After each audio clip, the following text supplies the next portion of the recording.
और जेएमएम की press conference चल रही है जहां सुप्रियो भट्टाचार्य पत्रकारों को संबोधित कर रहे हैं। सीधा आपको वही लिए चलते हैं। राजनीतिक रैली कर रहे हैं लेकिन पूछ नहीं गए। बीकानेर में जाके कह रहे हैं कि मेरा खून नहीं है, गरम सिंदूर बह रहा है। मणिपुर नहीं जाएंगे, पूंछ नहीं जाएंगे, पहलगाम नहीं जाएंगे, राजनीतिक रैलियां करेंगे और राजनीतिक रैली में सेना के पराक्रम का जिक्र करेंगे। बिहार का दौरा होने वाला है, बंगाल का दौरा होने वाला है, गुजरात का दौरा होने वाला है, सिक्किम का दौरा होने वाला है, उत्तर प्रदेश का दौरा होने वाला है, क्योंकि वहां आने वाले दिनों में चुनाव होने वाला है। आप सबने देखा होगा नीति आयोग की बैठक हुई, सारे राज्य के मुख्यमंत्रियों ने प्रधानमंत्री जी से अपनी अपनी बातें रखी। सारे राज्य के मुख्यमंत्रियों का संबोधन प्रधानमंत्री के समक्ष हुआ, उनकी चाहिदाएं, उनकी आकांक्षाएं की चर्चा हुई। आखिर आज कौन सा परिस्थिति आ गया कि प्रधानमंत्री जी केवल एनडीए शासित राज्यों के मुख्यमंत्री के साथ अलग बैठ रहे हैं।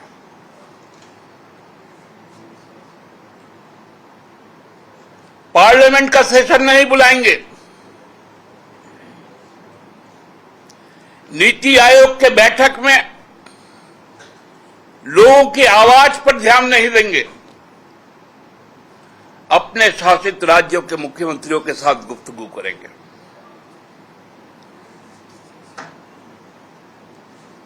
आप जम्मू कश्मीर क्यों नहीं जाते हैं?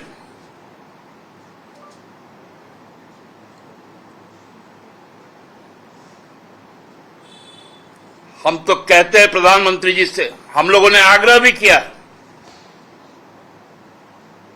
कि कम से कम प्रधानमंत्री जी संसद का विशेष सत्र बुलाइए।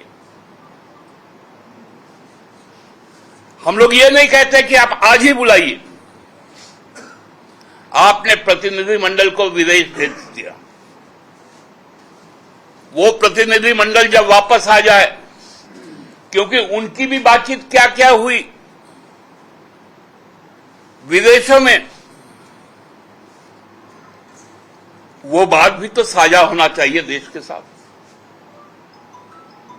देश तो जानना चाहता था कि जब ऑपरेशन सिंदूर चलता है तो अमेरिका कौन होता है कि सीज फायर की बात करें।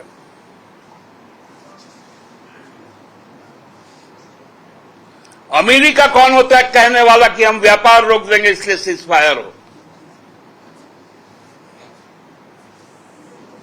क्या हम अमेरिका से भी डरते हैं? 1971 में तो अमेरिका हमारे खुलकर विरुद्ध में था, पाकिस्तान के साथ खड़ा था। आज आपको धमकी दे रहा है, आप युद्ध रोक दे रहे हैं। मेरा सवाल है, ऑपरेशन होता है कार्रवाई, ऑपरेशन सिंदूर आतंकी ठिकानों का खात्मा था, इसमें सीज फायर कहां से आया? सीज फायर तो युद्ध के समय होता है, और यदि सीज फायर की घोषणा भारत का विदेश मंत्री करता है तो आज पूंछ में अटैक कैसे होता है, राजौरी में कैसे अटैक होता है? ये गंभीर सवाल है और इस गंभीर सवाल से सरकार बच नहीं सकती। सरकार को अपना जवाबदेही संसद में देना पड़ेगा। हम इसकी मांग करते हैं और विशेष सत्र के अलावा और कुछ हम लोगों को मान्य नहीं होगा।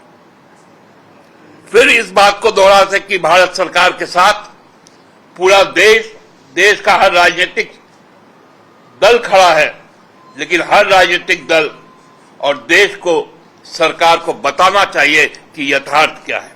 धन्यवाद। दादा, इसमें ये एक दो सवाल उत्पन्न हो रहे हैं।